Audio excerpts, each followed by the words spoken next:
Hey everybody, welcome to the next installment of Priceless B-Movies. I'm your host, Colin Price. Now, a little while back, I reviewed Elvira, Mistress of the Dark, and I was fairly generous to that movie, considering kind of how dumb a lot of it is. But now I'm reviewing the sequel, Elvira's Haunted Hills, and I don't plan on being that nice again. Elvira's Haunted Hills.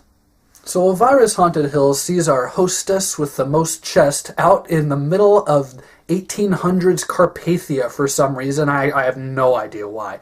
The movie never explains what Elvira is doing 200 years ago in that part of the world. But I'll just forgive it and go along for the sake of doing this review. The film is basically more or less kind of a parody of the old Hammer films and the old Vincent Price, Edgar Allan Poe movies like Pit and the Pendulum and The Raven. And, it does an okay job with a very low budget of recreating kind of that look. A lot of the castles and the matte paintings look pretty good. But basically Elvira and her maidservant end up in this stuck in this castle with this completely nutso fall of House of Usher family. The idea is that, like some of the old Poe stories, everyone in this family is crazy in their own way. And while not too many of the actors are worth mentioning, there is one. Richard O'Brien from Rocky Horror Picture Show, Riff Raff from Rocky Horror, shows up, and he's kind of the head of the household. And he's messed up, man. Basically, his senses are heightened to the point where the smallest sound and the brightest light just make him fall apart. And he, hats off to Richard O'Brien, because he's the only person other than Cassandra Peterson in this movie that seemed to understand that they're in a movie that shouldn't be taken seriously.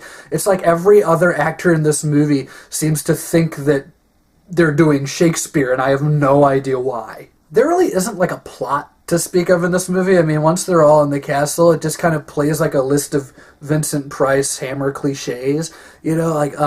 For example, at one point it's discovered that Elvira looks just like Richard O'Brien's dead wife, and so it's kind of the whole Pit and the Pendulum thing, as I said. And, there's the guy that Elvira talks to and sleeps with at one point, and then you find out, oh, but he's been dead for years. It's a lot of cliches. And unfortunately, none of these cliches are very fresh.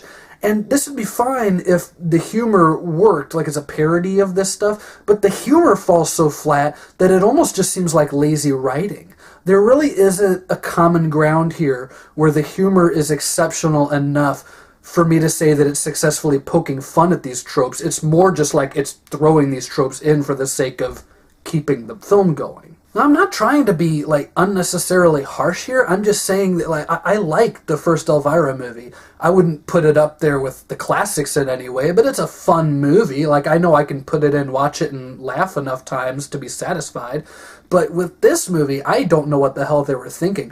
Nothing seems to work in Elvira's Haunted Hills. And even Cassandra Peterson herself, she's obviously, one of the highlights of the film, but she doesn't really have anything to do. The character of Elvira is brought down to such a one-dimensional, sassy character that she doesn't really do anything. After a while, I was just going nuts watching this movie and thinking, the first movie did a good job of building a story around her. And I think in this movie, because they just kind of throw her into the story when she doesn't really have to be there, the balance doesn't work quite as well. The humor doesn't work quite as well. And as I said before, I have no idea what the hell Elvira is doing 200 years ago. Sorry to say, there's very little to really recommend about this movie. I don't like giving bad reviews. I really don't. But I can't really defend too much of this second movie.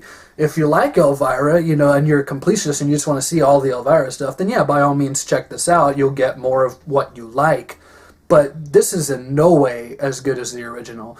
And ultimately, I think that this is something where, you know, they wrote one draft of a script and went, okay, let's shoot, and didn't bother to try to really push themselves to make this inventive and make it fun. I think this was more just done for the money, and I really can't recommend it. Elvira's Haunted Hills gets 1 star.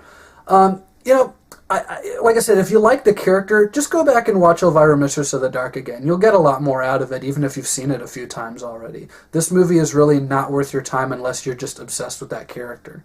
That's my review of Elvira's Haunted Hills. Stay tuned, I got a lot more reviews coming. Also, and as always, if there's a movie you can think of that's underappreciated or overlooked by mainstream critics or audiences or both, and you'd like to know what I think about it, let me know in the comment section below, and I'll see what I can do about finding a copy of that movie and putting a review up for you. Thanks for watching, and stay tuned for more Priceless B movies.